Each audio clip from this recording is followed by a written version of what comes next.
آج کی اس نشست میں ہم بات کریں گے واقعہ معراج کی پس پردہ حکمتوں کے بارے میں۔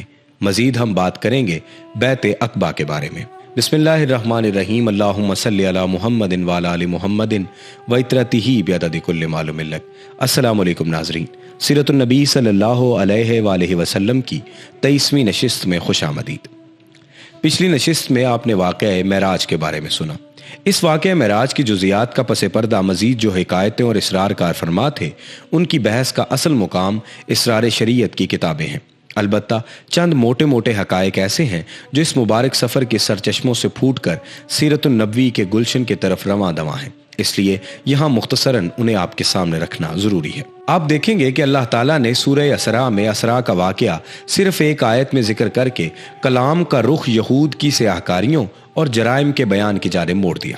پھر انہیں آگاہ کیا کہ یہ قرآن اس راہ کی ہدایت دیتا ہے جو سب سے سیدھی اور صحیح راہ ہے۔ قرآن پڑھنے والے کو بسا اوقات شبہ ہوتا ہے کہ دونوں باتیں بے جوڑ ہیں، لیکن در حقیقت ایسا نہیں ہے، بلکہ اللہ تعالیٰ نے اس اسلوب کے ذریعے یہ اشارہ فرمایا ہے کہ اب یہود کو نوع انسانی کی قیادت سے معزول کیا جانے والا ہے، کیونکہ انہوں نے ایسے جرائم کا ارتکاب کیا ہے جن سے ملوث ہونے کے بعد انہیں اس منصب پر باقی نہیں رکھا جا سکتا۔ لہٰذا اب یہ منصب رسول اللہ صلی اللہ علیہ وسلم کو سونپا جائے گا اور دعوت ابراہیمی کے دونوں مراکز کے ماتحت کر دیے جائیں گے۔ بالفاظ دیگر اب وقت آ گیا ہے کہ روحانی قیادت ایک امت سے دوسری امت کو منتقل کر دی جائے، یعنی ایک ایسی امت جس کی تاریخ غدر و خیانت اور ظلم و بدکاری سے بھری ہوئی ہے، یہ قیادت چھین کر ایک ایسی امت کے حوالے کر دی جائے جس سے نیکیوں اور بھلائیوں کے سرچشمے پھوٹیں گے اور جس کا پیغمبر سب سے زیادہ درست راہ بتانے والا اور قرآن کی وحی سے بہراور ہے۔ لیکن یہ قیادت منتقل کیسے ہو سکتی ہے جبکہ اس امت کا رسول مکے کے پہاڑوں میں لوگوں کے درمیان ٹھوکریں کھاتا پھر رہا ہے؟ اس وقت یہ ایک ایسا سوال تھا جو ایک دوسری حقیقت سے پردہ اٹھا رہا تھا، اور وہ حقیقت یہ تھی کہ اسلامی دعوت کا ایک دور اپنے خاتمے اور اپنی تکمیل کے قریب آ لگا ہے، اور اب ایک دوسرا دور شروع ہونے والا ہے جس کا دھارا پہلے سے مختلف ہوگا۔ اسی لیے ہم دیکھتے ہیں کہ بعض آیات میں مشرکین کو کھلی وارننگ اور سخت دھمکی دی گئی۔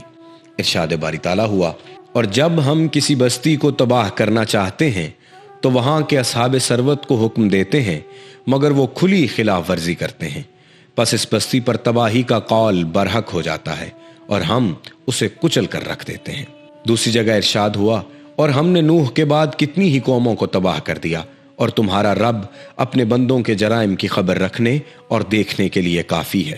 پھر ان آیات کے پہلو بہ پہلو کچھ ایسی آیات بھی ہیں جن میں مسلمانوں کو ایسی تمدنی قواعد و ضوابط اور دفعات و مبادی بتلائے گئے ہیں جن پر آئندہ اسلامی معاشرے کی تعمیر ہونا تھی۔ گویا اب وہ کسی ایسی سرزمین پر اپنا ٹھکانہ بنا چکے ہیں جہاں پر ہر پہلو سے ان کے معاملات ان کے ہاتھ میں ہیں، اور انہوں نے ایک ایسی وحدت متماسکہ بنا لی ہے جس پر سماج کی چکی گھوما کرے گی۔ لہٰذا ان آیات میں اشارہ ہے کہ رسول اللہ صلی اللہ علیہ وسلم ان قریب ایک ایسی جائے پناہ اور امن گاہ پالیں گے جہاں آپ کے دین کو استقرار نصیب ہوگا۔ یہ اسراء اور معراج کے بابرکت واقعے کی تہ میں پوشیدہ حکمتیں اور رازہائے سربستہ میں سے ایک راز ہے، جو ایک ایسی حکمت ہے جس کا ہمارے موضوع سے براہ راست تعلق ہے، اس لیے ہم نے یہ مناسب سمجھا کہ اسے بھی آپ کے سامنے رکھ دیں۔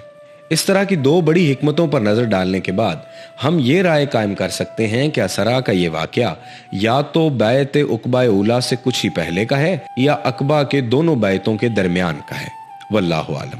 اب ہم بات کریں گے پہلی بیعت عقبہ کے بارے میں۔ سوال یہ ہے کہ بیعت عقبہ سے کیا مراد ہے؟ تو عقبہ پہاڑ کی گھاٹی یعنی تنگ پہاڑی کی گزرگاہ کو کہتے ہیں۔ مکہ سے منع آتے جاتے ہوئے منع کے مغربی کنارے پر ایک تنگ پہاڑی راستہ سے گزرنا پڑتا تھا، یہی گزرگاہ عقبہ کے نام سے مشہور ہے۔ ذو الحج کی 10ویں تاریخ کو جسے ایک جمرہ کو کنکری ماری جاتی ہے، وہ اسی گزرگاہ کے سرے پر واقع ہے، اس لیے اسے جمرہ عقبہ کہتے ہیں۔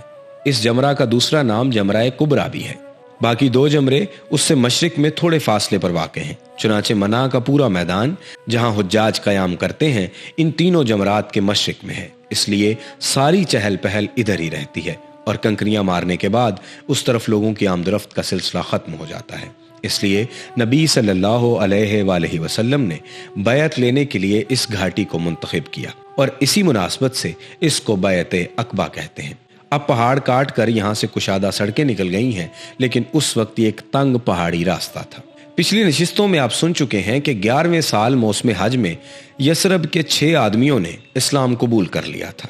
اب یثرب مدینہ کا پرانا نام ہے، اور رسول اللہ صلی اللہ علیہ وسلم سے وعدہ کیا تھا کہ اپنی قوم میں جا کر آپ کی رسالت کی تبلیغ کریں گے۔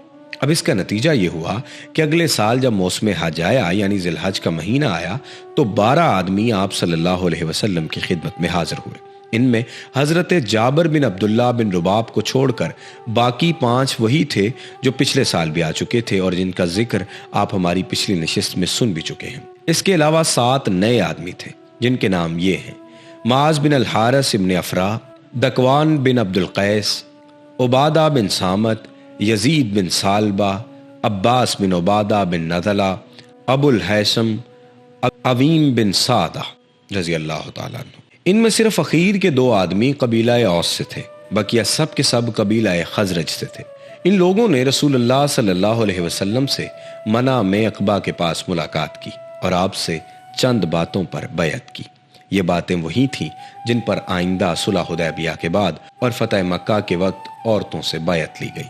عقبہ کی اس بیعت کی تفصیل صحیح بخاری میں حضرت عبادہ بن سامت رضی اللہ تعالیٰ عنہ سے مروی ہے کہ وہ بیان کرتے ہیں کہ رسول اللہ صلی اللہ علیہ وسلم نے فرمایا: آؤ مجھ سے اس بات پر بیعت کرو کہ اللہ کے ساتھ کسی چیز کو شریک نہ کرو گے، چوری نہ کرو گے، زنا نہ کرو گے، اپنی اولاد کو ناحق قتل نہ کرو گے، اپنے ہاتھ پاؤں کے درمیان گھڑ کر کوئی بہتان نہ لاؤ گے، اور کسی بھلی بات میں میری نافرمانی نہ کرو گے۔ جو شخص یہ ساری باتیں پوری کرے گا اس کا اجر اللہ پر ہے، اور جو شخص ان میں سے کسی چیز کا ارتکاب کر بیٹھے گا پھر اسے دنیا ہی میں اس کی سزا دی جائے گی تو یہ اس کے لیے کفارہ ہوگی، اور جو شخص ان میں سے کسی چیز کا ارتکاب کر بیٹھے گا پھر اللہ اس پر پردہ ڈال دے گا تو اس کا معاملہ اللہ کے حوالے ہے، چاہے گا تو سزا دے گا اور چاہے گا تو معاف کر دے گا۔ حضرت عبادہ فرماتے ہیں کہ ہم نے اس پر آپ صلی اللہ علیہ وسلم کی بیعت کر لی۔ ناظرین، یہاں پر قابل غور بات یہ ہے کہ رسول اللہ صلی اللہ علیہ وسلم کا انداز تبلیغ کس قدر خوش گفتار ہے، یعنی رسول اللہ صلی اللہ علیہ وسلم ان تمام تر چیزوں سے منع فرما رہے ہیں جو معاشرے میں بدامنی کو فروغ دیتے ہیں، اور یقینی طور پر حضرت عالی مرتبت حضرت محمد صلی اللہ علیہ وآلہ وسلم کی ذات کا یہی وہ مثبت پہلو ہے جس سے تمام تر لوگ متاثر ہوئے تھے۔ اب اس بیعت کے بعد اور جو 7 نئے آدمی آئے تھے، ان 11 لوگوں کی بیعت کے بعد اب ایک نیا مرحلہ اسلام میں شروع ہوا۔ اس بیعت کے بعد مدینہ میں اسلام کا پہلا سفیر مقرر کیا گیا، بیعت پوری ہو گئی اور حج ختم ہو گیا تو نبی اکرم صلی اللہ علیہ وسلم ان لوگوں کے ہمراہ یثرب میں اپنا پہلا سفیر بھیجا تاکہ وہ مسلمانوں کو اسلامی احکام کی تعلیم دے اور انہیں دین کے در و بست سکھائے، اور جو لوگ اب تک شرک پر چلے آ رہے ہیں ان میں اسلام کی اشاعت کریں۔ نبی صلی اللہ علیہ وسلم نے اس سفارت کے لیے سابقین اولین میں سے ایک جوان کا انتخاب فرمایا جس کا نام نامی اور اسم گرامی مصعب بن عمیر عبدری رضی اللہ تعالی عنہ ہے۔ حضرت مصعب بن عمیر کو مدینہ میں سفیر مقرر کیا گیا، اور اس کے بعد رسول اللہ صلی اللہ علیہ وسلم کو ایک قابل رشک کامیابی حاصل ہوئی۔ وہ قابل رشک کامیابی کیا تھی، اس کے بارے میں ہم بات کریں گے اپنی 24ویں نشست میں۔ تب تک کے لیے اپنے میزبان سید ابرار ابو الحسن کو اجازت دیجیے۔ اللہ حافظ و ناصر۔